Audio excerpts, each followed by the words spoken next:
Mi hija se entregó al diablo. Maite era mi hija, una chica dulce, inteligente y muy educada.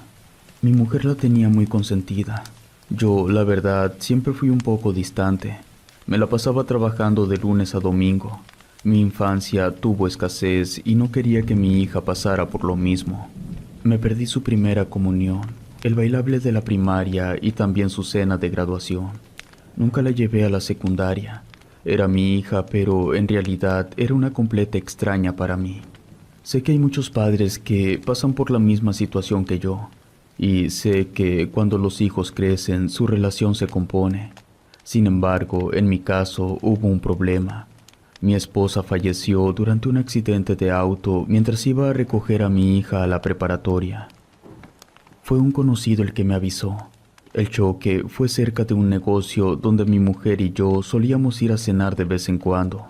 Un trabajador que nos conocía bien reconoció el auto, se acercó al lugar, tomó el celular de mi esposa y me marcó. Recuerdo perfectamente sus palabras. Disculpe que le marque. Su esposa acaba de tener un accidente. No tiene caso que venga, mejor vaya por su hija. Con eso, aunque no me lo dijo explícitamente, me hizo saber que ya no había nada que hacer por mi esposa. Mi hija me culpó por la muerte de su madre. Decía que yo debía haber estado en ese auto, que si yo no pasara tanto tiempo trabajando, su mamá seguiría viva. Esto pasó hace casi 10 años. Después de eso, yo renuncié a mi trabajo y me conseguí otro que me permitiera ser padre y madre al mismo tiempo. Dos de mis hermanas se ofrecieron a ayudarme a cuidar a mi hija, pero decidí que yo me haría cargo. Tuve un cambio muy brusco en un lapso de 2 meses. Pasé de no conocer las calificaciones de mi hija a saber el nombre de todos sus amigos y de todos sus maestros. Me volví sobreprotector. Me preocupaba en exceso por su seguridad y bienestar. Mi hija Maite tenía el aspecto de una princesa de cuento. Era idéntica a su madre. Su cabello era largo y liso, de un hermoso color negro como la obsidiana. Sin embargo, desde que falleció su madre, en su rostro no hubo más sonrisas. Sus ojos, que antes estaban llenos de vida, ahora yo los notaba apagados y sin luz. Mi hija no era feliz. Creo que mi sobreprotección la asfixiaba. Su madre era como su amiga. Tenían temas de conversación, hacían actividades juntas, y yo solamente era un hombre haciendo malabares intentando ser un buen padre. Ahora lo puedo entender, pero en ese entonces yo no era capaz de verlo. Lo que yo hacía era controlar cada una de sus actividades. No la dejaba salir con sus amistades, aunque sí dejaba que fueran a la casa. Ella podía hacer lo que quisiera dentro de la casa. Incluso le dejaba dinero para cuando yo no estuviera pudiera pedir pizza o lo que quisiera. Lo que yo no entendía en ese momento era que lo que en realidad estaba haciendo era quitarle su libertad. Yo intentaba aligerar el ambiente tan tenso de diversas formas. Hice bromas, traté de iniciar conversaciones sobre música o películas, pero nada funcionó. Maite siguió sumergida en su tristeza. Estaba encerrado en la pesadilla que significa fracasar como padre. Me equivoqué demasiado al sobreprotegerla de esa manera. Debí haberle dado más espacio. Sin embargo, en lugar de eso, desesperado por establecer, aunque fuera un mínimo de conexión con mi hija, lo que hice fue inmiscuirme en su cuarto para revisar el diario que yo sabía que su madre le había regalado. No fue difícil encontrarlo, pero con lo que yo no contaba era con que el diario tendría un pequeño candado. Empecé a intentar forzar el candado. El problema fue que ese día mi hija salió temprano. No me llamó para avisarme, sino que se fue sola a la casa. Yo estaba tan metido en querer abrir ese candado que no escuché nada hasta que mi hija entró al cuarto. Me encontró con su diario en mis manos. Su reacción fue de enfado, ya que consideraba el diario como un tesoro, un regalo especial de su madre y su única forma de desahogarse. Y por supuesto que lo que yo estaba intentando hacer estaba pésimamente mal. Aquella tarde, mi hija decidió que era momento de darme una lección. Ahora lo sé porque después supe la verdad. Pero al día siguiente por la mañana, mi hija llegó a mi cuarto para decirme que se iría sola a la escuela. y me aventó su diario en la cara. Yo pensé que de verdad era su diario, pero no era así. Ella había comprado en línea un diario idéntico al suyo, y en este otro diario se puso a escribir todo tipo de falsedades y obscenidades con la clara intención de hacer que yo me enfadara. Cuando empecé a hojear ese falso diario, me encontré anotaciones sobre un supuesto novio mayor con el que tenía encuentros secretos cuando se escapaba de la escuela. También encontré páginas que narraban supuestos episodios de consumo de sustancias y sobre que le enviaba fotografías a ese ficticio novio. Había páginas enteras detallando supuestas fiestas a las que asistía en las madrugadas mientras yo dormía. Sin embargo, eso no era lo peor. Mi hija decidió añadir en las últimas páginas que había estado rindiéndole culto al diablo desde que su madre falleció. Tenía escritos detalles sobre los rituales que parecían bastante creíbles. Además, decoró esas páginas del diario con pentagramas y cruces invertidas. Incluso puso algunas frases extrañas. Cuando las busqué en internet, resultaron ser frases diabólicas escritas en latín. Creo que cualquier padre se hubiera alterado demasiado al creer que su hija, en realidad, sí estaba haciendo todo lo que estaba anotado en ese diario. Pasé toda la mañana pensando en qué era lo que debía hacer al respecto. Al final llegué a la conclusión de que yo no tenía ningún derecho de decirle nada, porque yo no había respetado su privacidad, y como dicen, el que busca encuentra. Las siguientes semanas, el comportamiento de mi hija Maite parecía confirmar las siniestras insinuaciones sobre la adoración al diablo que encontré en aquel falso diario. Su actitud, aunque ya era distante conmigo, la empecé a notar como sombría. En su hablar del día a día empezó a incluir pequeñas palabras y expresiones que no eran propias de alguien normal de su edad. Eran cosas que sonaban muy intelectuales, pero al mismo tiempo daban escalofríos. En la casa empezó a vestirse de negro, usando ropa como simbología relacionada con el ocultismo y satanismo. Intenté prohibirle que usara esa ropa, pero me dijo que era la única que quería usar, que yo podía tirarla, pero entonces ella andaría desnuda y así saldría a la calle. Literalmente perdí el control de la situación. Maite empezó a quedarse despierta hasta altas horas de la noche. A veces podía escuchar susurros y murmullos provenientes de su cuarto, pero cuando intentaba acercarme a su puerta, ella me gritaba que ni siquiera se me ocurriera entrar a su habitación. Creo que inclusive, con tal de hacerme creer a mí que todo era verdad, ella empezó a creerse que sí adoraba al diablo, que sí era satánica. Una tarde, cuando me disponía a pasar por mi hija a la escuela, afuera de mi casa me encontré a una anciana. Tenía tantas arrugas en la cara que sus ojos eran apenas visibles. La mujer estaba sentada en la banqueta y sostenía un rosario de cuentas negras y con extrañas medallas rectangulares de color vino. Tuve que hablarle porque para sacar mi auto tenía que pasar justo por donde ella estaba sentada. Así que me acerqué y le pedí de favor que se moviera de mi banqueta porque tenía que sacar mi auto. La mujer, viéndome fijamente, me preguntó quién era yo. Su cuestionamiento me pareció muy extraño y completamente fuera de lugar. Supuse que esa mujer padecía de sus facultades mentales. Por eso me limité a repetirle que tenía que moverse de ahí de inmediato. La anciana, que movía sus manos de tal forma que parecía estar contando las cuentas negras del rosario, me preguntó si yo era el padre de Maite. El tono de voz con el que me lo preguntó me generó mucha desconfianza, y entonces le advertí que si no se quitaba le pasaría el auto por encima. La anciana se levantó con dificultad. Me dijo que ya habría tiempo para que yo respondiera a sus preguntas. Luego se fue caminando. Fui por mi hija, regresamos a la casa y el día transcurrió igual de incómodo y tenso como había sido las últimas semanas. El día siguiente fue sábado, por lo cual yo salía prácticamente todo el día a trabajar. Debido a que tenía un gran currículum, había logrado llegar a un acuerdo con mi empleador de que entre semanas solo trabajaría 5 horas. El sábado repondría las 15 horas pendientes de la semana y el domingo haría las 4 horas correspondientes al sábado. Ese sábado, cuando salí de la oficina para tomar un descanso y comer algo, afuera de mi trabajo me encontré a la misma anciana que había estado sentada en mi banqueta. Antes de que yo dijera algo, ella se me adelantó y me dijo que tenía que escucharla por el bien de mi hija. Parecía demasiado improbable que la anciana solo fuera una loca, porque me había estado esperando afuera de mi trabajo con la única intención de decirme algo. Así que decidí escucharla. Me dijo que se llamaba Lilitea y que tenía malas noticias para mí. Me dijo que el diario que yo había leído era falso, que mi hija me había engañado. Sin embargo, en su afán por mantener su farsa, mi hija se había puesto en contacto con su esposo.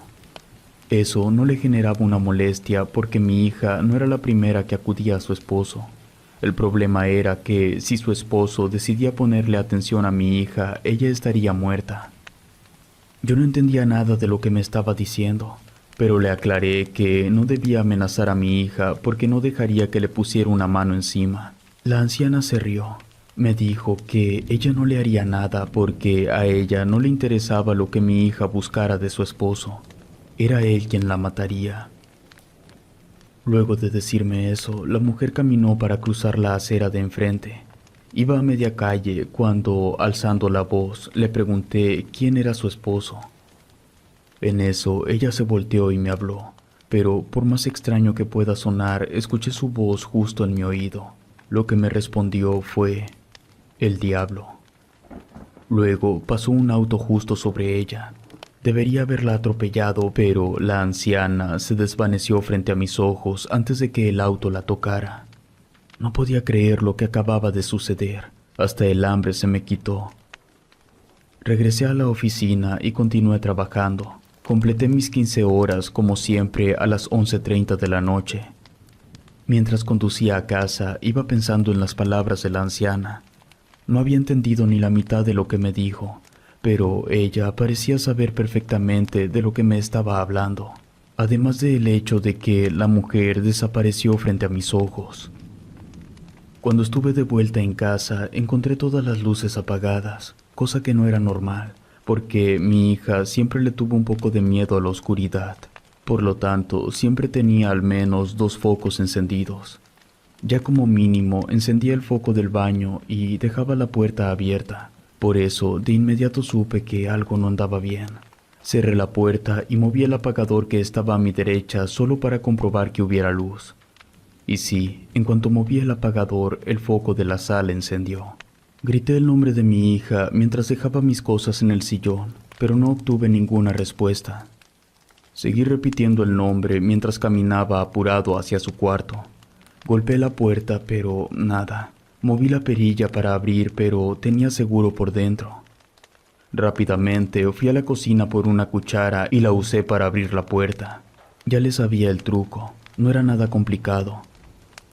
Entrando al cuarto de mi hija, lo primero que vi fue a ella tirada en el suelo alrededor de varias velas ya consumidas. No intenté despertarla, solo la cargué y corrí al auto para llegar al hospital lo más rápido posible. El seguro me quedaba un poco lejos y el hospital más cercano era uno privado que tenía fama de ser el más caro de la ciudad, pero de todos modos llegué ahí directo al área de emergencias. Un par de enfermeras al ver la situación se acercaron rápido, luego un doctor y se la llevaron. A mí me pidieron que tomara asiento y alguien estaría conmigo en breve. El tiempo que duré sentado allí en la sala de espera, aunque fueron pocos minutos, a mí me parecieron horas. Finalmente, un médico se acercó hacia mí con una mirada seria en su rostro.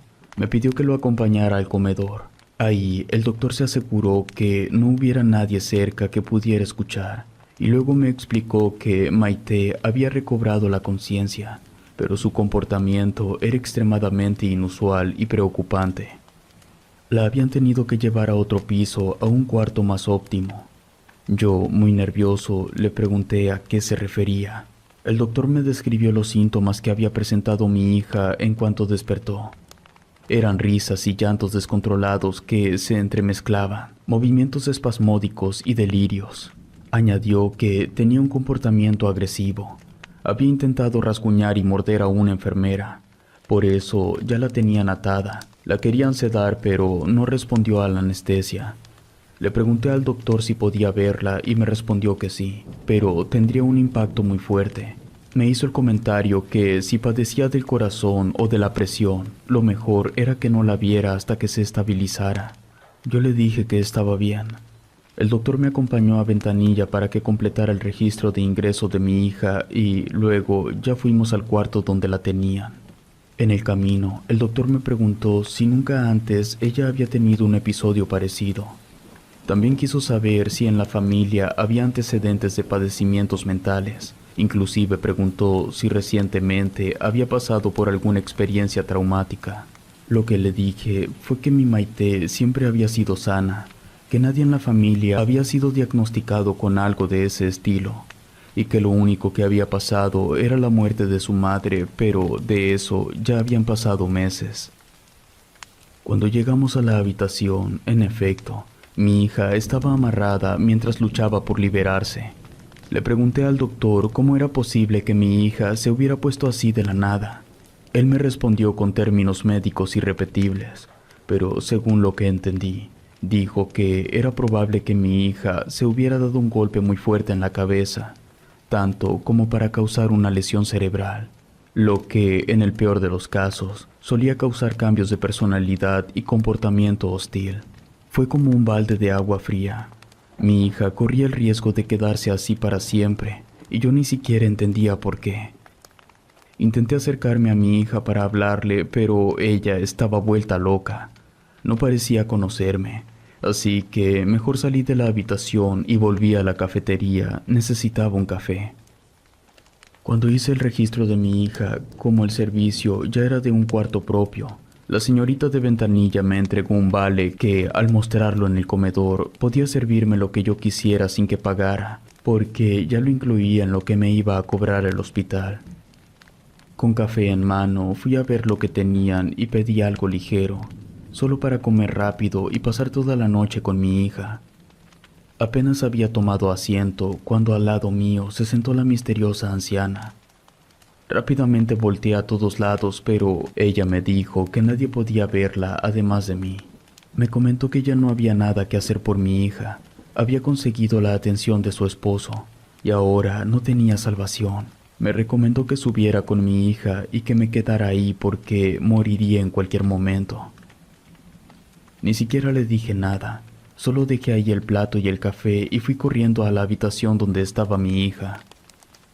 Cuando di vuelta en el pasillo, pude ver que dentro de la habitación habían varias personas. No sabría decir si eran doctores o de enfermería, pero algo estaban haciendo. Cuando llegué, quisieron evitar que entrara, pero los empujé. Mi hija estaba convulsionando de forma violenta, sangraba de los ojos y de orejas, pero la expresión de su rostro mostraba una sonrisa inquietante. Luego se puso a gritar palabras que nunca había escuchado. No eran en español, tampoco inglés.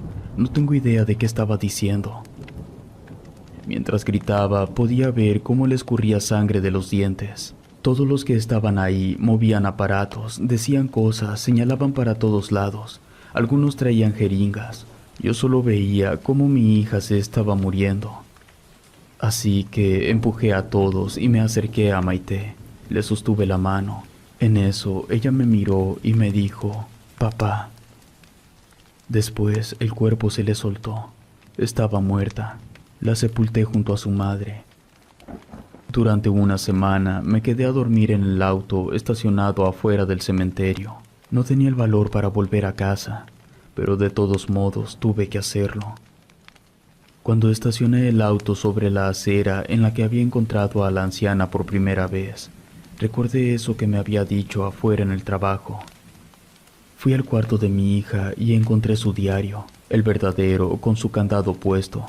Lo rompí y desde la primera hoja fue evidente que ese no era el diario que yo había leído. Seguí buscando y encontré el otro. La anciana me había dicho la verdad. Mi hija me había engañado. Y entonces pensé que si la anciana había dicho la verdad sobre eso, significaba que había dicho la verdad sobre todo.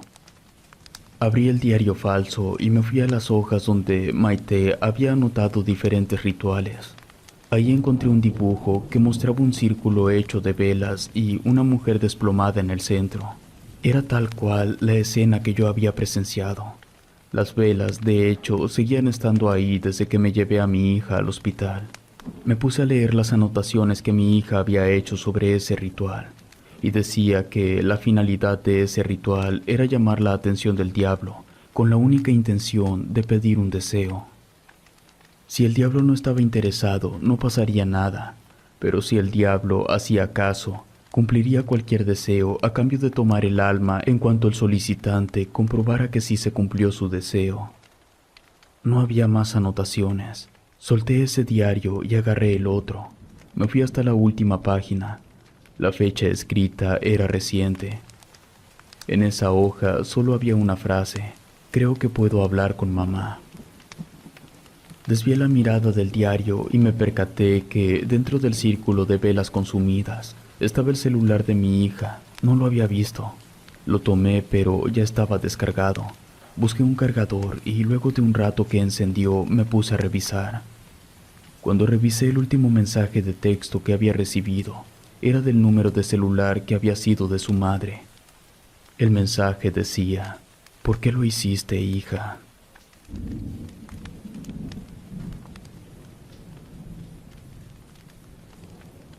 La esposa maldita. Hace varios años experimenté una mala racha que me afectó en todos los ámbitos. Estuve en un momento tan malo de mi vida que decidí hacer mis maletas y me fui de la ciudad en la que estaba viviendo. No consulté con nadie, simplemente me subí a un autobús dejando atrás mi trabajo, también a la que en ese entonces era mi pareja. Afortunadamente para ese momento tenía ahorrada una suma importante de dinero, lo que me permitió llegar a la central de autobuses y pedir un boleto en el primer viaje disponible. No pregunté cuál era el destino, solo lo compré. Terminé llegando a San Luis Potosí. En cuanto salí de la central de autobuses, lo primero que hice fue buscar un hotel para estar unos días en lo que encontraba una casa para rentar. Nunca había puesto un pie en ese estado, así que, aunque seguía siendo una ciudad como cualquier otra, ya saben, con calles, casas y negocios, su arquitectura sí me generó un impacto visual.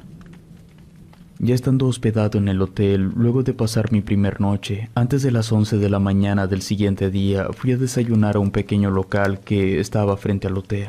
Ahí me puse a revisar el periódico a ver si había algún trabajo para mí. Parecía que mi mala racha había terminado, porque encontré un anuncio solicitando a alguien con un perfil en el que yo encajaba. Llamé al número, me citaron en un lugar para que me hicieran una entrevista. La reunión duró como 40 minutos y al final me dijeron que al día siguiente me presentara a trabajar. El empleo era una empresa que se encargaba de recopilar información de las personas y venderla a empresas como paquetes para que ellos ofrecieran publicidad. La paga era buena, pero por supuesto que no lo suficiente como para seguir dándome el lujo de estar viviendo en un hotel. Así que, en cuanto agarré confianza con un compañero de trabajo, le comenté que estaba buscando una casa para rentar. Le dije cuál era mi presupuesto y el compañero me dijo que de hecho a unas cuadras de ahí del trabajo había una casa en renta, que si quería él podía acompañarme saliendo del trabajo. Llegamos a esa casa antes de las 6 de la tarde. En efecto, desde ahí podría llegar caminando al trabajo en tan solo 10 minutos. Tenía buena pinta y parecía espaciosa. Eso estaba bien porque, a pesar de que iba a vivir solo, nunca me ha gustado estar en espacios reducidos. Antes de tocar la puerta para hablar con el propietario, mi compañero de trabajo me comentó que había una situación particular con esa casa. Resulta que, según se decía en la colonia, la difunta esposa del dueño en su juventud había hecho un pacto con el diablo, que las personas que rentaban en la casa no duraban mucho tiempo. A lo mucho estaban unos 3 meses y dejaban de rentar. Como tal, no decían que se les aparecía el diablo, pero sí comentaban que se sentía una vibra pesada. Yo nunca había sido muy creyente de la religión, entonces, como no creía en Dios, por ende, tampoco creía en el diablo. Se lo comenté a mi compañero. Él me dijo que si eso no me generaba inconveniente, entonces que tocara la puerta para hablar con el dueño. Cuando salió el dueño, me mostró la casa. Hablamos de dinero y me dio el contrato para que lo leyera. Mientras lo hojeaba, noté una peculiaridad. No tenía un tiempo mínimo de estadía. Yo podía dejar la casa en el momento que quisiera. Lo único era que, si quería recuperar el depósito, debía avisar con 3 semanas de anticipación. Me llamó la atención porque los contratos de renta suelen marcar una obligación mínima de 3 meses. Le pregunté al dueño cuál era el motivo de que no hubiera un tiempo obligado de estadía, pero el dueño, en lugar de responderme, se salió por la tangente y me cambió el tema. No le quise dar mayor importancia. Firmé el contrato. El dueño me comentó que al día siguiente me entregaría las llaves. Salimos de la casa. Mi compañero se fue por su lado y yo volví al hotel. Preparé mis maletas para tener todo listo para que, en cuanto saliera del trabajo, al día siguiente irme a la casa. Al día siguiente, cuando llegué a la casa, el dueño no estaba. Me había dejado las llaves en un sobre y un número de cuenta para depositarle. Ahí fue que empezaron las cosas raras. Luego, en cuanto abrí la puerta, me pareció oír cosas que venían de diferentes partes de la casa. Sin embargo, como la casa estaba vacía, tenía mucho eco, y quizás pudo haber sido eso, no lo sé. Esa noche me tocó dormir en el suelo. Al día siguiente fui a una mueblería y saqué una cama y una pequeña mesa. No pasó mucho tiempo cuando me percaté que algo raro estaba pasando. Cada que entraba a la casa me daba sueño. Después de un tiempo decidí ir al doctor. Siempre he sido muy asustadizo con eso de las enfermedades. Cuando tuve tiempo de ir al médico de una farmacia similares, luego de que me revisara, me comentó que no padecía de nada. Me recomendó comprar ciertas vitaminas y eso. También me sugirió que si el sueño repentino no cesaba, que mejor acudiera con un especialista. Una de tantas veces que me quedé dormido debido al inexplicable sueño, tuve una especie de pesadilla. En esta yo estaba en una plaza y al fondo podía ver una iglesia. Por alguna razón yo no podía despegar mi vista de las puertas de aquella iglesia. De pronto las puertas se abrieron y del interior salió una mujer. Sonaron las campanas de la iglesia, y cuando eso pasó, la mujer desapareció y apareció unos metros más cerca de mí. Las campanas siguieron sonando y cada que lo hacían, la mujer aparecía más y más cerca. Cuando la tuve a poca distancia, noté que tenía el rostro completamente quemado. La carne la tenía al rojo vivo.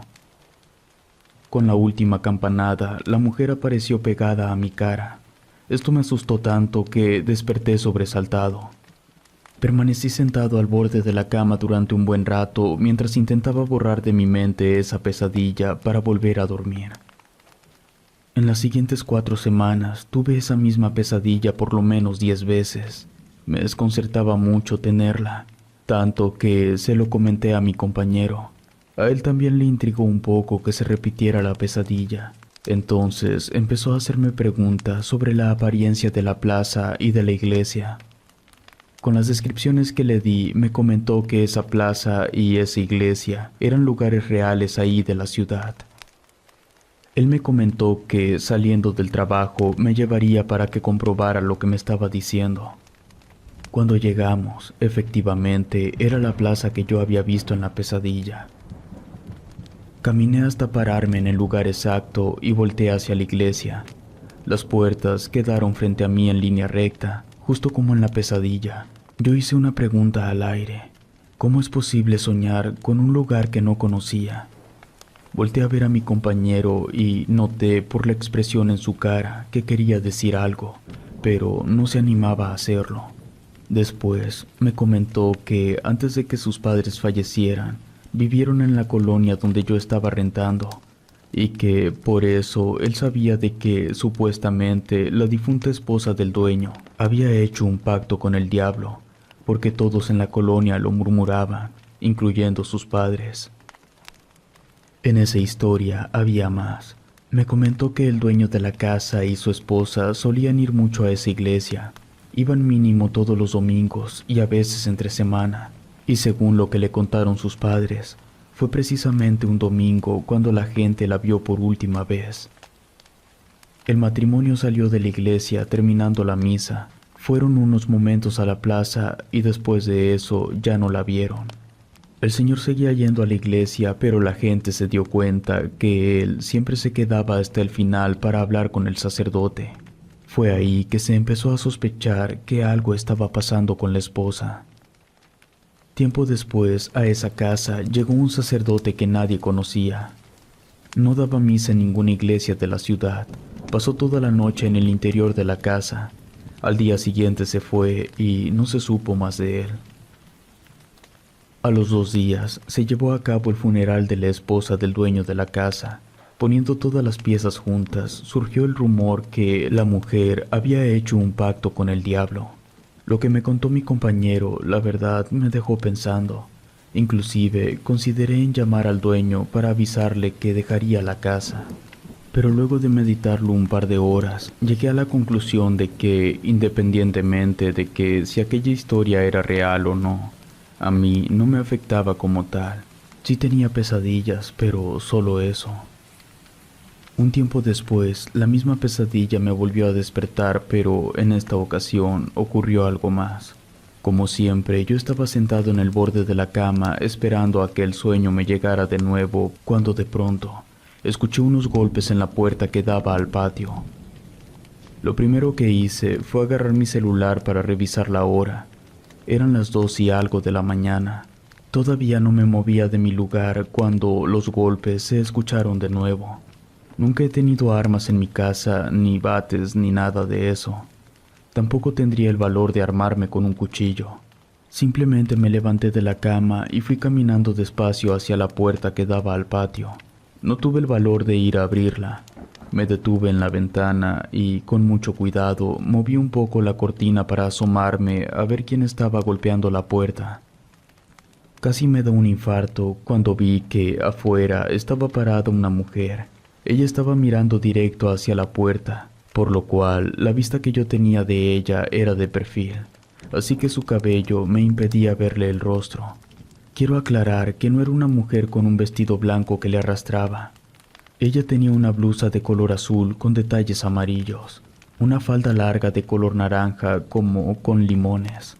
El cabello de la mujer tampoco era demasiado largo, como mucho le llegaba a media espalda, pero era chino y muy esponjado. Por eso me obstruía para verle el rostro. Pude ver cómo insistió golpeando la puerta. En eso quise retirarme de la ventana, pero al moverme, con uno de mis pies empujé la escoba que la tenía recargada en la pared. La escoba se cayó e hizo ruido al pegar contra el suelo. En ese momento la mujer volteó hacia la ventana. Tenía el rostro completamente quemado. Era la mujer que yo había estado viendo en mis pesadillas. No gritó, no se acercó a la ventana, solo me observó con los ojos muy abiertos. Su mirada era tan intimidante que me dejó petrificado. Luego de unos breves instantes que parecieron eternos, la mujer se dio la vuelta y la perdí de vista cuando atravesó la pared del patio.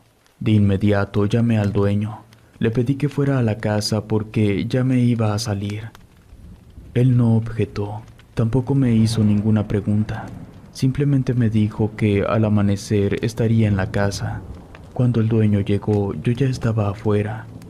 Yo ya no había dormido desde las 2 de la mañana hasta que llegó el dueño a eso de las 7. Le conté que siempre que entraba a la casa me daba sueño, que tenía una pesadilla repetitiva donde veía una mujer con el rostro quemado, y que el motivo por el cual lo llamé fue porque esa mujer de mis pesadillas había estado tocando la puerta que daba al patio durante la madrugada.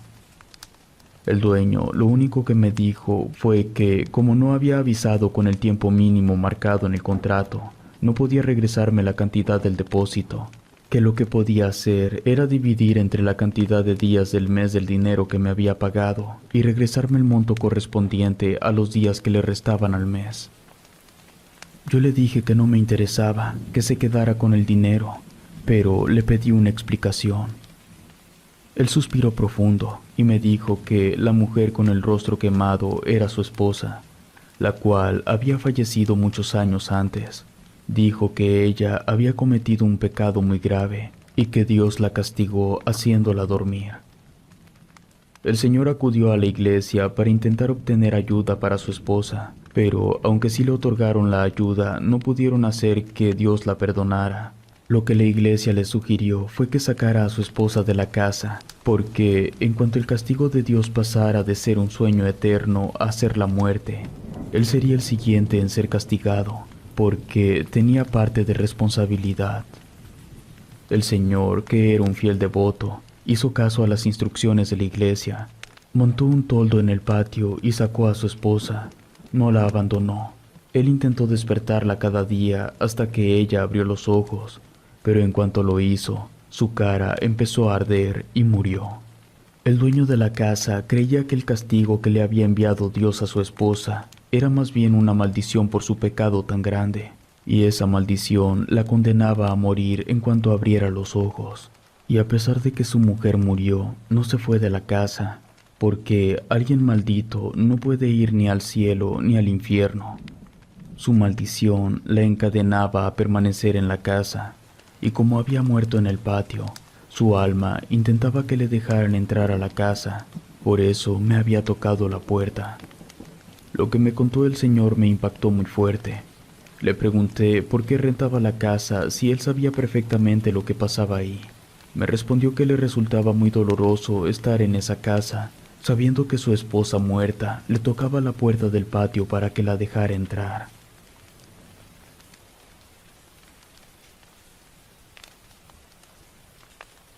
El ritual.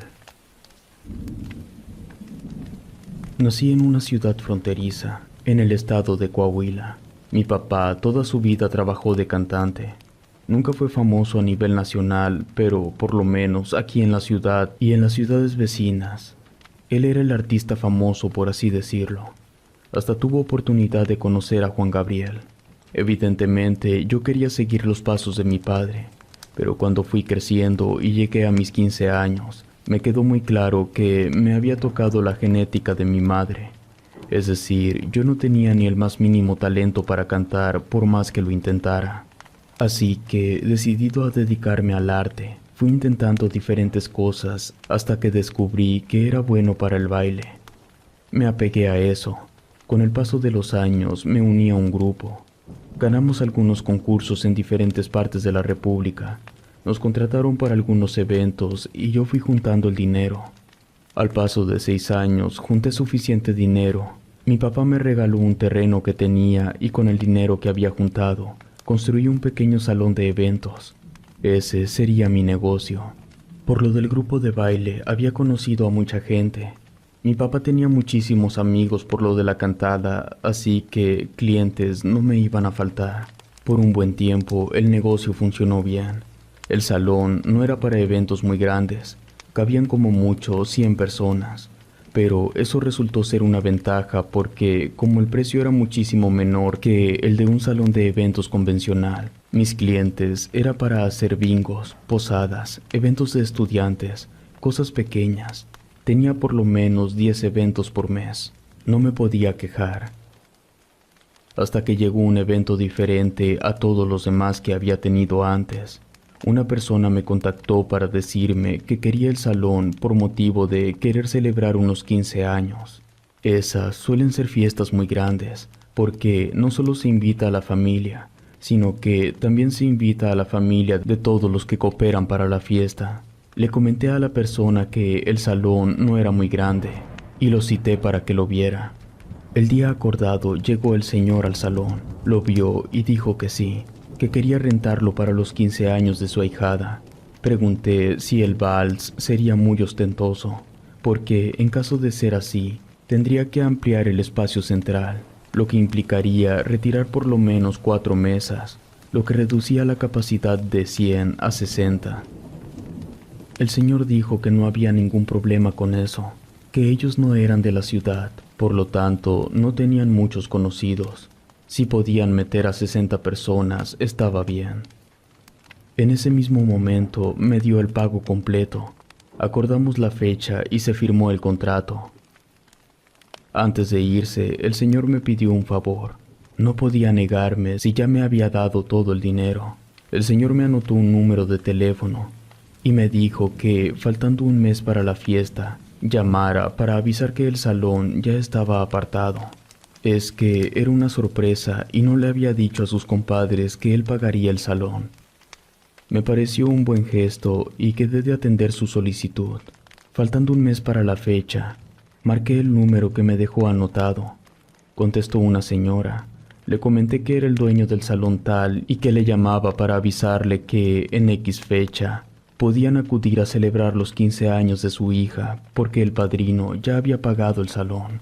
La señora, con la voz casi quebrada y supuse que fue por la emoción, me agradeció la llamada y colgó. Llegó el día de la fiesta y desde temprano comenzaron a llegar personas para decorar el salón. Yo tenía una pequeña oficina en la parte trasera del salón y tenía la costumbre de quedarme ahí durante los eventos para atender cualquier situación. En la oficina tenía las cámaras que me permitían ver todo lo que pasaba en el salón. Por lo tanto, yo vi desde que empezaron a arreglar y de inmediato las cosas me empezaron a parecer un poco peculiares, por decirlo menos. Los manteles tenían costuras llenas de símbolos raros. Los centros de mesa, que eran de metal, tenían también formas raras. El pastel parecía de todo menos de una fiesta de 15 años. Todo era muy extraño. Tuve la impresión de que esas personas podrían ser de una religión extraña. Después de todo, el señor que me pagó me había comentado que la familia no era de ahí. Pensé que tal vez esa clase de ambientación pudiera resultar normal en el lugar del que venía la familia. Sin embargo, en cuanto empezó la fiesta y llegó la quinceañera con sus chambelanes, todo se puso todavía más raro. La muchachita no llevaba un vestido de quinceañera. El vestido que llevaba muy apenas le cubría lo que tenía que cubrir. Además, todos los chambelanes llegaron portando unas máscaras que parecían como demonios. También sostenían una espada cada uno. Después del vals tan extravagante, se pudiera decir que la fiesta se medio normalizó. La música era la popular de aquella época. La comida era elegante pero normal. La gente se divertía como personas ordinarias. Pero todo se salió de control cuando llegó a la fiesta el padrino, el señor que me había pagado el salón. Llegó vestido con una gabardina color guinda, con degradados en negro y, por alguna razón, llevaba un bastón negro con una figura dorada en la empuñadura. En cuanto él entró, la quinceañera caminó hasta el centro del salón, seguida de todos sus chambelanes enmascarados. Ellos formaron un círculo alrededor de la muchachita y del padrino. Juntaron sus espadas por encima como formando una cúpula. El señor tomó a la muchachita. En cuanto vi lo que estaba pasando, salí de mi oficina para intentar detener eso, pero los familiares me detuvieron. El papá de la quinceañera se me acercó y me pidió con lágrimas en los ojos que no interviniera, que así las cosas debían ser. Yo le grité y le insulté mientras le cuestionaba qué clase de padre enfermo permitiría una cosa así en plena fiesta. El papá me dijo que no me metiera en cosas que no entendía. Amenacé con llamar a la policía. Entonces el señor, que, insisto, se veía muy afligido, me suplicó que no me metiera, que él me platicaría todo, pero que por favor dejara que las cosas ocurrieran como tenían que ocurrir. Yo estaba horrorizado porque lo que estaba sucediendo se escuchaba en todo el salón. Le advertí al señor que tenía cámaras grabando todo, y que si al final no me daba una explicación que justificara esa atrocidad, los hundiría a todos en la cárcel. Yo no podía seguir escuchando aquello, así que me salí del salón. Luego de un rato, los invitados comenzaron a salir del salón. Se les notaba que iban llorando. Entré al salón. Ya no estaban los enmascarados ni el padrino, pero yo no los había visto salir. Los abuelos de la muchachita la estaban levantando del suelo. Ella parecía estar completamente inconsciente. Rápidamente me acerqué con el papá y le exigí una explicación. El señor me pidió que fuéramos a donde estaban las cámaras para platicar. Estando ahí, me contó que su hija nació con 4 soplos en el corazón. Los doctores le dijeron que no tenía posibilidad de sobrevivir más de una semana. Él no estaba dispuesto a dejar que su única hija muriera de esa forma tan injusta. Así que dejó a su esposa en el hospital y salió decidido a encontrar una cura para su hija. Le juró a su esposa que la encontraría aunque le costara la vida. Encontró una forma de salvarla. Llamó a toda la familia para que se reunieran en el hospital y ahí hablar con su esposa y con todos ellos. Les comentó que había encontrado una forma. Un sacerdote de particulares creencias le había asegurado que podía hacer que su hija viviera hasta cumplir los 15 años. Pero para eso tenía que entregarla al diablo. Si le juraba al diablo que la entregaría al momento de cumplir los 15 años, él la mantendría sana y salva hasta que llegara ese día. No se enfermaría, nada le dolería, y sin importar que hubiera un accidente, a ella no le pasaría nada hasta que llegara el día de entregarse al diablo. Lo único que tenían que hacer era entregarla, y luego mantenerla lejos de cualquier hombre porque debía ser solo del diablo. El Señor me dijo que toda su familia y la de su esposa se quedó muda en cuanto les dijo eso, pero Él les aseguró que si no era de esa forma, la niña moriría en un par de días. La primera en hablar fue su esposa. Ella estuvo de acuerdo. Sus papás y sus suegros, aunque no estuvieron de acuerdo, aceptaron que si era la única forma, no podían quedarse de brazos cruzados. Y así todos, de uno por uno, dieron su opinión. La decisión tenían que tomarla entre todos, porque todos tendrían que ayudar a evitar que ella se acercara a ningún hombre. Nada de amigos y mucho menos novios. Al final, todos estuvieron de acuerdo. El papá se reunió de nuevo con aquel misterioso sacerdote y le ofreció a su hija a cambio de que la mantuviera viva. El supuesto padrino era el diablo, y lo que había sucedido al final de la fiesta era que el diablo había acudido a reclamar lo que le pertenecía por derecho. Evidentemente, no le creí nada al Señor. Me pareció que estaba inventando todo eso con tal de evitar que yo entregara las grabaciones a las autoridades, pero él me aseguró que yo podía comprobarlo en ese mismo momento. Él señaló las cámaras y me dijo, revise las grabaciones. Yo no entendía para qué quería que hiciera eso, pero lo hice. Me llevé una gran sorpresa cuando, al estar reproduciendo lo grabado, justo en el momento en que entró la quinceañera con sus chambelanes enmascarados, en las cámaras solo se veía la muchachita. Los enmascarados no se veían en ninguna de las 4 cámaras. Se veía que el vals lo bailó ella sola. Peor aún, cuando ocurrió aquello, solo se veía la muchachita sola. El padrino tampoco salía en las cámaras. Me quedé mudo de la impresión. El Señor, muy serio, me dijo, el padrino era el diablo y los enmascarados eran sus demonios. A mi hija no se la llevaron desmayada. Ya está muerta. No me quedó otra opción más que creerle al hombre. Volteé a verlo y le pregunté por qué estaba ahí dándome explicaciones en lugar de estar llorando la muerte de su hija. Lo que me respondió fue que ya había llorado la muerte de su hija cuando le dijeron que no viviría más de una semana. Los 15 años que había vivido gracias al diablo eran un regalo. No había un motivo para estar triste, sino todo lo contrario. Él, aunque por supuesto le dolía la muerte de su hija, estaba agradecido por haber podido tener a su hija con vida por 15 años. Me sentí tan mal por ese hombre que me disculpé con él. Después se fue. Algunos de los invitados se quedaron limpiando y recogiendo todo, mientras yo permanecía en la oficina tratando de asimilar lo que acababa de pasar en mi salón. Pasaron 2 semanas y me llamaron de una iglesia porque querían hacer una cena para celebrar el 50 aniversario de servicio de un sacerdote. Él quería ir a ver el salón. Acordamos hora y fecha para mostrarles. Cuando llegó el día, ya estando ahí, apenas abrí las puertas para que el sacerdote y las personas que lo acompañaban entraran a ver. El cura, un señor de casi 80 años, volteó a verme con una cara de horror y me dijo que mi salón era un lugar repudiado por Dios. Yo, al igual que las personas que lo acompañaban, nos quedamos perplejos ante sus palabras. Luego el sacerdote añadió, «Tú le abriste las puertas al diablo». El sacerdote pidió irse. Eso que me dijo el cura me dejó muy preocupado. Nadie más me volvió a llamar para rentar el salón. Para ese momento ya tenía acomodadas muchas fechas posteriores. La más lejana era dentro de 9 meses. En esos 9 meses solamente estuve recibiendo ingresos de la gente que iba liquidando sus fechas para poder utilizar el salón. Pero no tuve clientes nuevos, ni uno solo. Hice publicidad ofreciéndolo a mitad de precio, pero ni así. Nadie más se interesó en mi salón. Al día siguiente de que se ocupara la última fecha que ya estaba agendada, cuando no tenía ningún evento pendiente en el salón, hubo un incendio. Quedó totalmente destruido.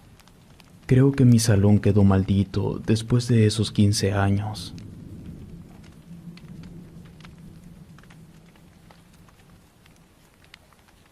La sucursal. Para los que no conocen el estado de Sinaloa, más allá de lo que todos sabemos sobre el crimen organizado, el estado de Sinaloa cuenta con muchas ciudades que destacan por cosas como espacios para la pesca deportiva, playas increíbles, vistas impresionantes de la Sierra Tarahumara, y eso sin contar con que Sinaloa se puede comer el mejor ceviche del país, la mejor machaca, el mejor chicharrón y por supuesto los mejores tamales de México. Y todo esto no lo digo yo, llevo 20 años dedicando al ramo turístico, y las aseveraciones que acabo de hacer son las que obtengo como retroalimentación de los turistas tanto nacionales como extranjeros. Por eso me atrevo a hacer semejantes afirmaciones sin temor a equivocarme. Dedicarse al ramo turístico deja muy buen dinero, tanto que el próximo año voy a terminar mi carrera en Ingeniería Agrícola por la UDO, que es de las mejores universidades privadas del estado y que tiene un plantel en la ciudad en la que yo radico, que es la ciudad de Mazatlán, en la costa de Sinaloa. Hace varios años trabajaba de medio tiempo en una cadena de restaurantes que se llamaba Los Arcos. Era una sucursal de ambiente familiar donde lo que se vendía era pescados y mariscos. Yo entraba a las 5 de la tarde y me iba hasta el cierre.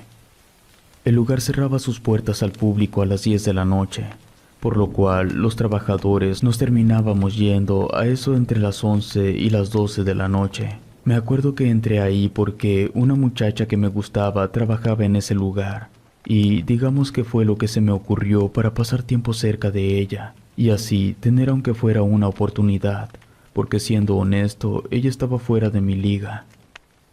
No tenía ni un mes de haber entrado ahí cuando, ya mientras preparábamos todo para irnos, estábamos platicando de malas experiencias con clientes, cuando el encargado de turno se le ocurrió decirnos que ahí, de vez en cuando, pasaban sucesos difíciles de explicar. Mencionó, por ejemplo, que una niña marcaba por teléfono a la medianoche, entre otras cosas igual o más curiosas. Evidentemente, nos surgieron muchas preguntas. La que hice yo fue el cómo una niña hablaría por teléfono a un restaurante a la medianoche. El encargado de turno me respondió que esa niña había muerto en ese terreno antes de que se construyera la sucursal. Lo que había pasado era que sus padres se habían puesto a cavar buscando un tesoro y lo encontraron. Pero lo que esos padres no sabían era que el tesoro estaba maldito por el diablo, y que todo aquel que quisiera al menos una pequeña parte tenía que ofrecer algo a cambio. La ambición de los padres era tan grande que ofrecieron la vida de su hija, así que el diablo la mató, y la tragedia ocurrió a medianoche. Por eso la niña marcaba a esa hora, y si alguien contestaba, lo que la niña pedía era que la desenterraran de ahí porque tenía miedo del diablo. Debo admitir que esa historia sí me causó escalofríos, sobre todo porque desde que era niño siempre me contaron historias de un supuesto tesoro enterrado en algún lugar de Mazatlán, y este era custodiado por el diablo, y a mí todo lo que tenía que ver con el diablo me daba mucho miedo. Aún así, no creí del todo en la historia. La parte del tesoro y la niña muerta sí, pero eso de que marcaba por teléfono me sonaban a inventos del encargado en turno. Total que así quedó. Pasó el tiempo. Una noche, a las 9:30, entraron unos clientes y pidieron los platillos y las bebidas más caras de la carta. Faltando 5 minutos para las 10, ordenaron otra cosa. Nosotros debíamos dejar de atender clientes a las 10 de la noche, pero como supusimos que debido al consumo dejarían una buena propina, cerramos para que nadie más entrara, pero a ellos los seguimos atendiendo sin prisas. Se terminaron yendo faltando 15 minutos para las 11. Su ticket fue de más de 1,500 pesos. Los clientes sabían que nuestro horario de atención era solo hasta las 10. Entonces, a modo de agradecimiento, dejaron $60 de propina que nos repartimos entre los que nos quedamos a atenderlos. Ya que se fueron, empezamos a dejar todo listo para cerrar. Era evidente que terminaríamos yéndonos después de la medianoche.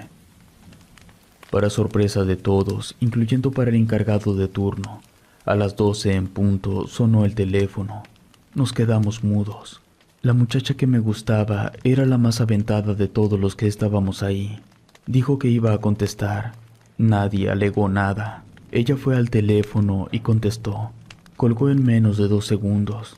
Tenía la cara pálida. Le preguntamos qué había pasado y ella dijo que era una niña, pero no escuchó qué quería porque del miedo le colgó.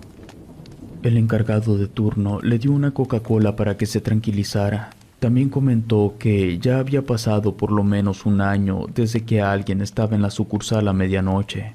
Por lo mismo, no recordaba esa sensación de escuchar sonar el teléfono a la medianoche. Le preguntamos si él alguna vez había escuchado la voz de aquella niña, pero nos dijo que no, que él estaba enterado que eso sucedía porque ya tenía más de 5 años trabajando en la sucursal. Y que con la compañera ya eran más de 10 diferentes empleados a los que les había tocado contestar el teléfono y escuchar a la niña. No lo pactamos, pero creo, sin temor a equivocarme, que todos estábamos de acuerdo en no querer volvernos a quedar a esa hora. Pasaron como 3 meses y entonces, una noche, mientras cerrábamos, surgió el tema de aquella llamada. Y nos acordamos de las demás cosas que nos había dicho el encargado de turno, así que le preguntamos si lo demás también era verdad. Él nos comentó que sí, pero que todas las demás cosas solamente sucedían durante la noche del 1 de noviembre, que para esa fecha faltaban 3 meses. Llegó la noche del 1 de noviembre. La muchacha que me gustaba había pedido permiso para no trabajar ese día, porque sí había quedado muy tocada tras contestar la llamada de la niña. En esa ocasión nos llegó la instrucción. Como el 1 de noviembre es el Día de las Almas de los Niños, nos llegó la instrucción de que se daría un 10% de descuento para todos los niños que llegaran caracterizados, o mínimo maquillados. Cuando yo llegué a las 5 de la tarde, lo primero de lo que me percaté fue que había más niños de lo que era normal. Llegó la hora de empezar a cerrar, pero cuando uno de los compañeros fue a revisar el baño de mujeres, se dio cuenta de que estaba ocupado.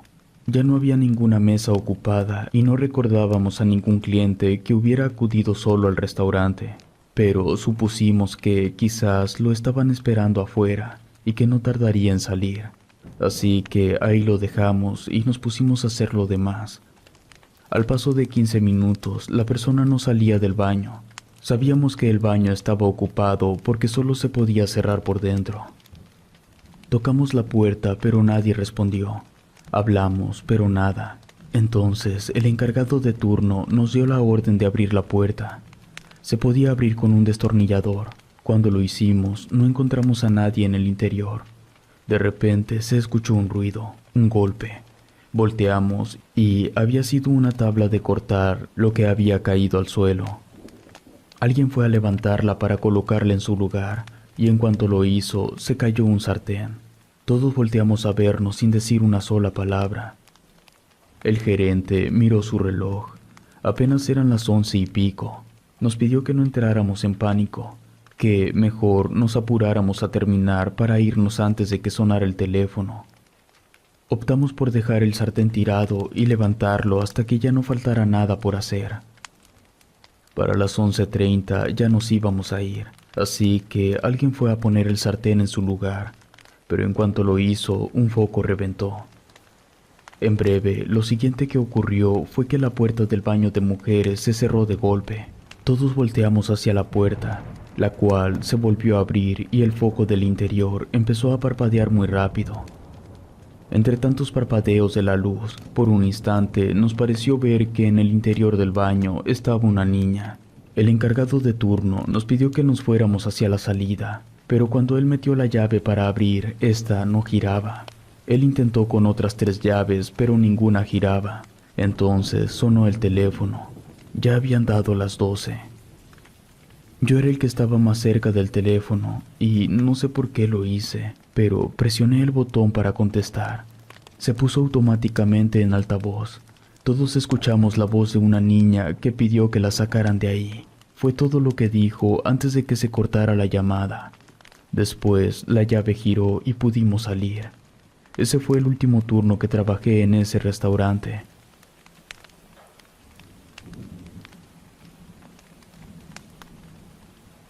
El pozo. Hace poco tuve la desdicha de pasar frente a la casa en la que crecí cuando era niño. Fue menos de un segundo, tan solo lo que el auto tardó en pasar por ahí, pero ese cortísimo lapso fue suficiente para revivir el infierno que yo y mis hermanos vivimos en esa casa. Cabe aclarar que la casa estaba dentro de un terreno en el que había otras 2 casas. No era una vecindad como tal, pero las 3 casas compartían la misma fuente de agua, un pozo profundo. En una de las casas vivía un matrimonio que tenía varios hijos con los que yo y mis hermanos nos llevábamos muy bien. La tercera casa estaba abandonada. Ni mis padres ni los padres de mis amigos jamás nos contaron el motivo del por qué la tercera casa estaba abandonada. Sin embargo, de los demás vecinos de la cuadra llegamos a escuchar que en esa casa, antes de que nosotros naciéramos, vivió un hombre que era un brujo muy malvado. Le hizo mucho daño a todos los de la colonia. Llegó el tiempo en que la gente no estuvo dispuesta a seguir soportándolo y se pusieron de acuerdo para entrar a su casa y matarlo, pero el brujo tenía un pacto con el diablo que lo hacía inmortal, así que no pudieron matarlo.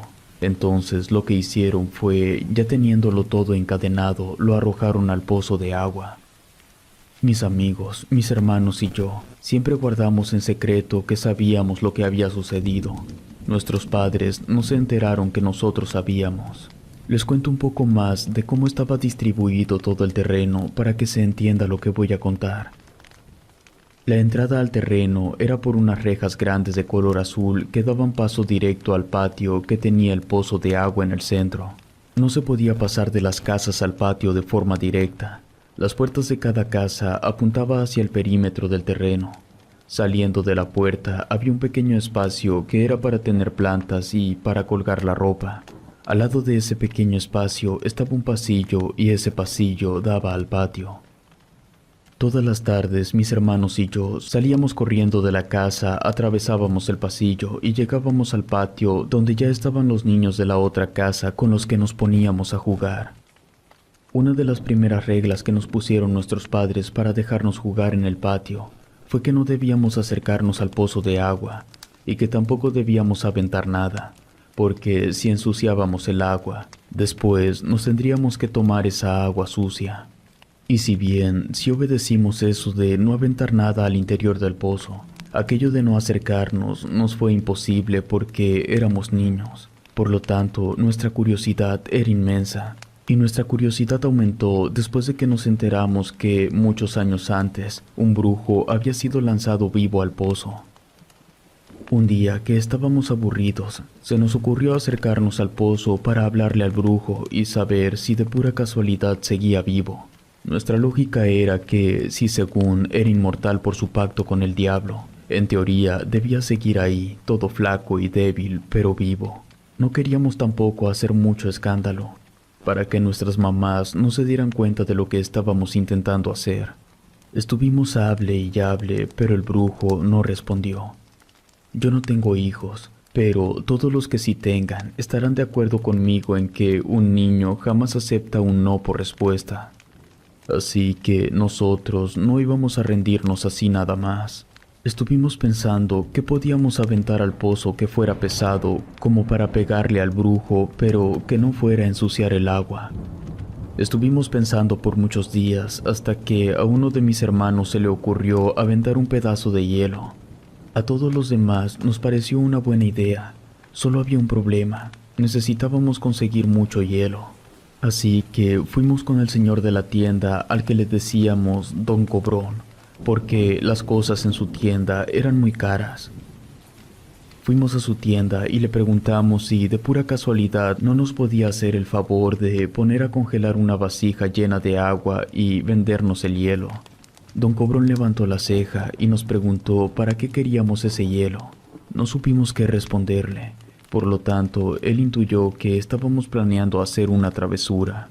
Nos dijo que él pondría a congelar una vasija con agua, que la dejaría toda la noche y al día siguiente nos la daría, pero con la condición de que juntáramos todas las hojas que estaban tiradas en su banqueta y en la calle frente a su tienda.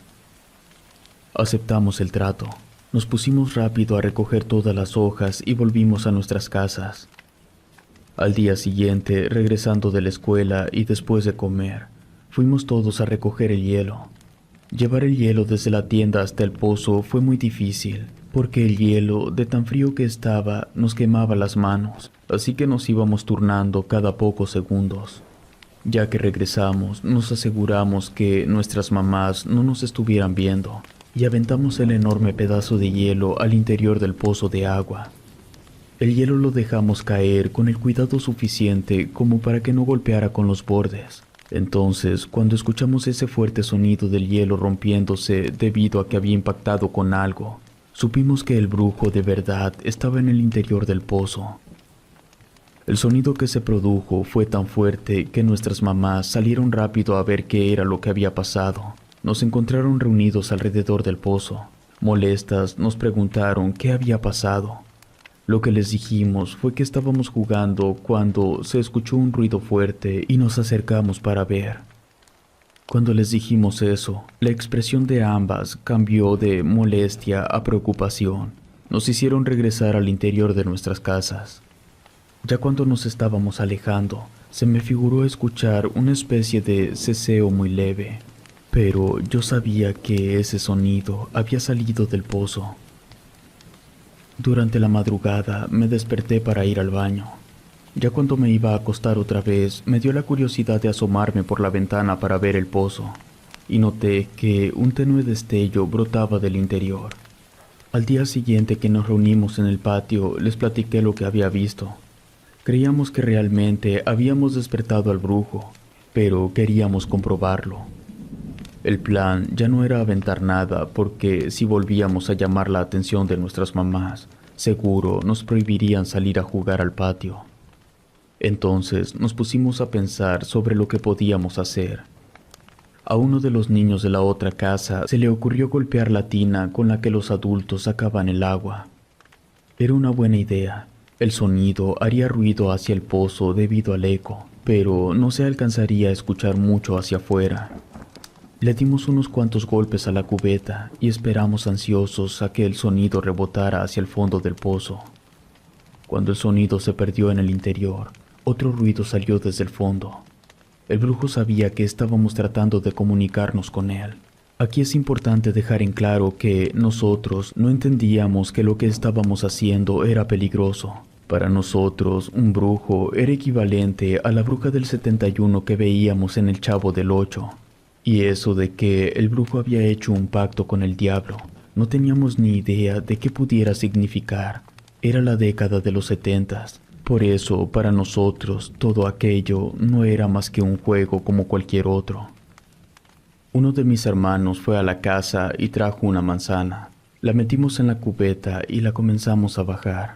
No dejamos caer la cubeta porque sabíamos que si se llenaba de agua estaría muy pesada y hubiera sido imposible para nosotros sacarla de nuevo. Con la ayuda de la cuerda fuimos bajando la cubeta poco a poco. Cuando sentimos que la cubeta se empezó a mover, jalamos la cuerda para subirla. La manzana seguía en la cubeta, pero tenía una gran mordida. Nos emocionamos. Durante más de una semana estuvimos jugando a meter comida en la cubeta para alimentar al brujo, hasta que en una ocasión, cuando subimos la cubeta, En el interior encontramos algo que nosotros no habíamos puesto. Era una especie como de fruta o verdura. Era del tamaño de una papa, pero tenía espinas. Su color era como el de una cereza, rojo pero casi negro. La sacamos de la tina con mucho cuidado y luego, con un lanzamiento de canicas, decidimos quién se quedaría con esa cosa. Ganó uno de los niños de la otra casa. Al día siguiente, ellos estaban como asustados. Les preguntamos qué pasaba y nos dijeron que su papá había agarrado aquella fruta o verdura. Le había quitado las espinas y se la había comido. Pensamos que su papá se había enfermado por comer eso, pero no. Lo que nos dijeron fue que en cuanto su papá se terminó la fruta, se empezó a poner agresivo y le pegó a su mamá, cosa que nunca había hecho antes ni una sola vez. Durante la cena, ya estando mis hermanos y yo en casa, mi mamá le comentó a mi papá que había visto a la vecina muy mal, que tenía un ojo morado y tenía hinchada la boca y la nariz. Lo que pasó la noche siguiente es demasiado fuerte, así que lo voy a resumir. Mi papá tuvo que llamar a la policía, pero cuando llegaron, la señora ya estaba muerta y todos mis amigos se habían ahogado en el fondo del pozo de agua. Ellos intentaron detener al señor, pero estaba vuelto loco e intentó atacar a los policías. Le dieron un disparo, pero eso no lo detuvo, así que se vieron en la obligación de matarlo. Tanto mis hermanos como yo estamos seguros que esa tragedia fue provocada por esa fruta que el brujo nos entregó. Tal vez no le gustaba la comida que nosotros le dábamos. Tal vez por eso el Señor aventó a sus hijos al pozo, para que el brujo se los comiera.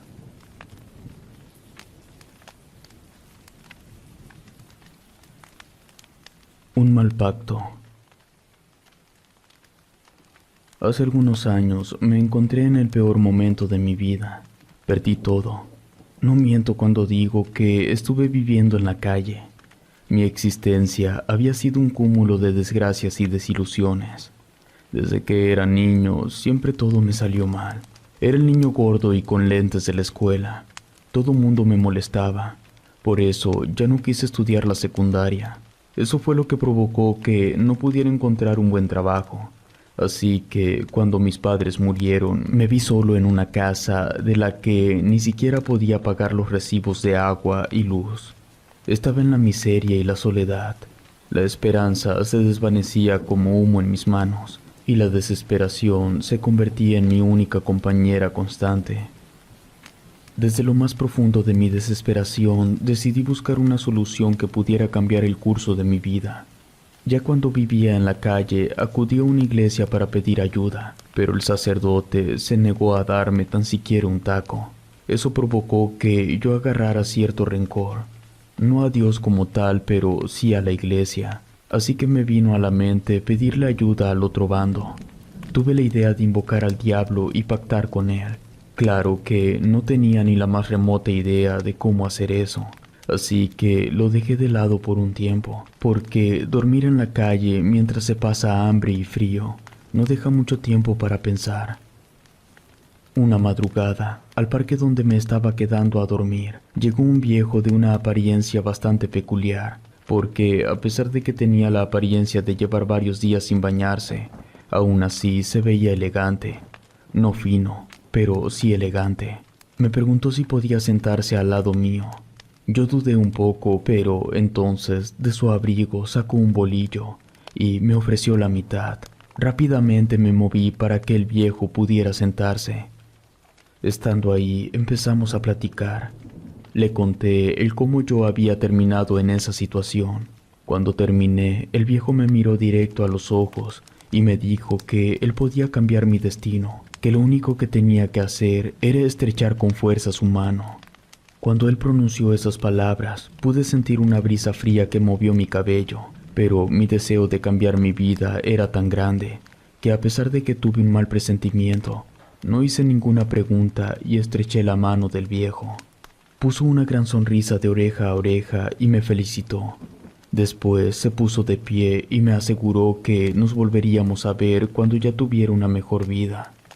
Al día siguiente, mientras caminaba por la ciudad esperando que algo pasara, Me encontré con el único amigo que había tenido en la primaria. A él lo molestaban porque siempre fue muy chaparrito. De hecho, esa vez que me lo encontré en la calle debía medir menos de 1,60, y como era mi único amigo, yo recibía los golpes por él. Se llamaba Raúl. Se alegró mucho de verme y me invitó a comer. Para no hacer el cuento largo, a Raúl le había ido muy bien. Era dueño de una empresa muy importante en el estado y me ofreció trabajo como jefe de su equipo de seguridad. Yo le aclaré que no tenía ni idea de cómo desempeñar bien ese trabajo, pero eso no fue problema. Dijo que él confiaba en mí por lo que yo había hecho por él cuando éramos niños. Me mandó a tomar unos cursos y luego agarré el trabajo. Ganaba muy buen dinero. Regresé a vivir a la casa que era de mis padres. Ya con dinero empecé a frecuentar lugares elegantes y ahí las mujeres se me acercaban. Mi vida estaba en un nivel que jamás me llegué a imaginar, pero a pesar de que durante varios meses estuve disfrutando mucho mi nueva vida, una mañana desperté sintiendo un pequeño hueco en el estómago. No era hambre, no dolía ni ardía, simplemente era como si algo me faltara. Me preocupé al punto de que fui a que me revisara un doctor, pero no encontró nada fuera de lo normal. Después de esa mañana, poco a poco, las cosas que antes me hacían disfrutar de mi nueva vida comenzaron a perder su esencia. No era millonario, pero como nunca tuve dinero, ya había comprado todo lo que siempre quise. Ya no sabía qué hacer con el dinero que me seguían pagando. En un lapso de 5 meses pasé de estar con una mujer diferente cada fin de semana a ya ni siquiera salir a tomar un trago. Los lujos y las comodidades perdieron su encanto, y me encontré rodeado de cosas materiales que ya no me hacían sentir bien. Objetos que no me aportaban nada y que solo alimentaban mi sensación de vacío.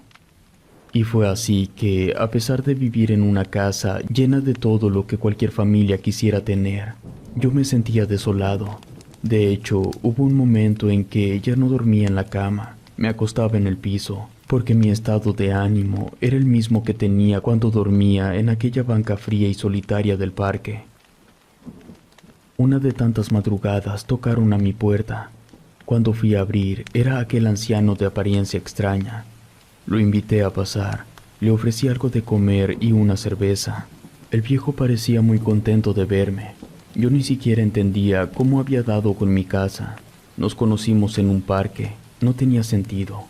Pero aún así, ese completo desconocido estaba ahí, sentado en mi sala, mirándome con una sonrisa de oreja a oreja. Me preguntó si me gustaba mi nueva vida. Yo, en lugar de responderle, le hice una pregunta. ¿Quién es usted? El viejo, que todavía estaba sonriendo, me respondió. Tú lo sabes bien. Querías hablar conmigo, pero no sabías cómo. Eso me dio escalofríos. Ese anciano estaba insinuando ser el diablo en carne y hueso. Yo, con la voz un poco temblorosa, le comenté que no tenía idea de lo que me estaba diciendo. El viejo se apuró a terminar el pan y la cerveza. Se levantó del sillón y fue hacia la puerta.